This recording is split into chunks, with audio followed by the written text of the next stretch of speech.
السلام علیکم ورحمۃ اللہ۔ سورہ آل عمران مدنی صورت، چوتھے سپارے کا تیسرا رکوع، آیت نمبر 111 سے 112۔ اعوذ باللہ من الشیطان الرجیم، بسم اللہ الرحمن الرحیم۔ لن یضروکم الا اذی وان یقاتلوکم یولوکم الادبار ثم لا ینصرون۔ یہ لوگ معمولی تکلیف پہنچانے کے سوا تمہارا کچھ بھی بگاڑ نہیں سکتے۔ اگر یہ لوگ تم سے جنگ کریں تو دم دبا کر بھاگ نکلیں گے، پھر انہیں کہیں سے بھی مدد نہ مل سکے گی۔ جی، یعنی گالی دینا، برا بھلا کہنا، تمہارے خلاف سازشیں اور غلط پروپیگنڈا اور ستانے کے دوسرے کام ہی کر سکتے ہیں، اور ایسے کام عموماً ذہنی طور پر ہضمیت خوردہ فریق ہی کرتا ہے۔ راہ جوان مردوں کی طرح مقابلے میں آنا تو اس بات کی ان میں سکت ہی نہیں، اور اگر کریں گے تو بری طرح پٹ کر بھاگ کھڑے ہوں گے، اور اس وقت منافق بھی ان کی کچھ مدد نہ کر سکیں گے، جو ان سے ساز باز کرتے اور مدد کو پہنچنے کے وعدے کرتے رہتے ہیں۔ اہل کتاب کے حق میں یہ پیشین گوئی حرف بحرف پوری ہوئی۔ سب سے پہلے یہود کے قبیلہ بنو قینقاع کو جلا وطن کیا گیا، پھر بنو نذیر کو، پھر بنو قریظہ کی باری آئی تو وہ قتل کیے گئے اور لونڈی غلام بنائے گئے، پھر خیبر میں ذکر اٹھائی تو مزارع کی حیثیت سے رہے، اور بالآخر عمر رضی اللہ تعالیٰ عنہ نے انہیں وہاں سے نکال دیا، اور نجران کے عیسائیوں نے جزیہ دینا قبول کیا اور اہل ذمہ کی حیثیت سے رہنے لگے۔ غرض ہر میدان میں ان لوگوں نے ذکر اٹھائی اور ذلیل و خوار ہوئے۔ پھر کیا ان کے حق میں یہ بات بہتر نہ تھی کہ اسلام قبول کر کے باعزت زندگی گزارتے اور مسلمانوں کے حقوق میں برابر کے حصے دار بن جاتے؟ ضربت علیہم الذلۃ اینما ثقفوا الا بحبل من اللہ وحبل من الناس وباءوا بغضب من اللہ وضربت علیہم المسکنہ ذالک بانہم کانوا یکفرون بآیات اللہ ویقتلون الانبیاء بغیر حق ذالک بما عصوا وکانوا یعتدون۔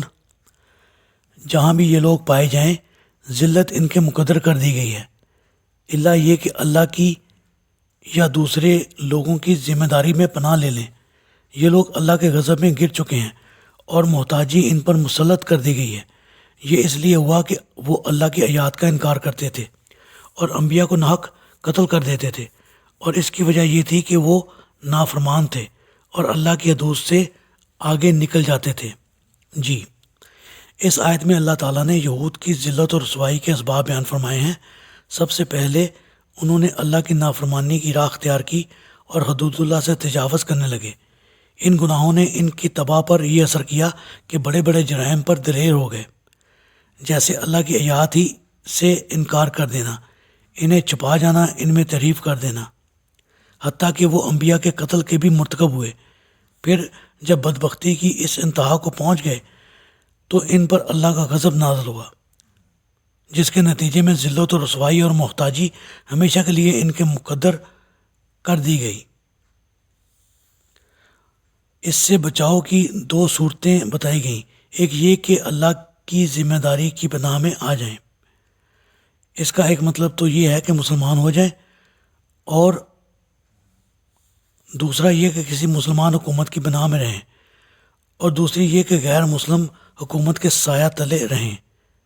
چنانچہ ہم دیکھتے ہیں کہ 1947 تک باوجود اس کے کہ وہ دنیا کی مالدار ترین قوم تھے، دنیا میں در بدر پھرتے ہی رہے۔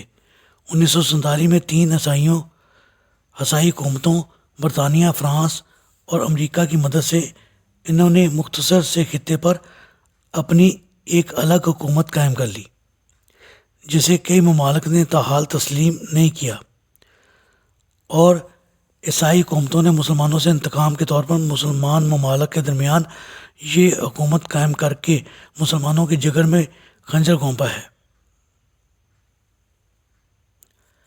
آج بھی اسرائیل کو امریکہ کی حمایت حاصل ہے، اور اسی کے دم قدم سے یہ اپنا وجود قائم رکھے ہوئے ہے۔ اگر امریکہ کا سایہ اس کے سر سے اٹھ جائے تو فوراً اس کا وجود ہی ختم ہو جائے، مگر افسوس کی بات یہ ہے کہ جس طرح یہود مغضوب علیہم قوم ہے، اسی طرح آج کا مسلمان بھی اللہ کی نافرمانیوں کی بنا پر مغضوب علیہم قوم بن چکا ہے۔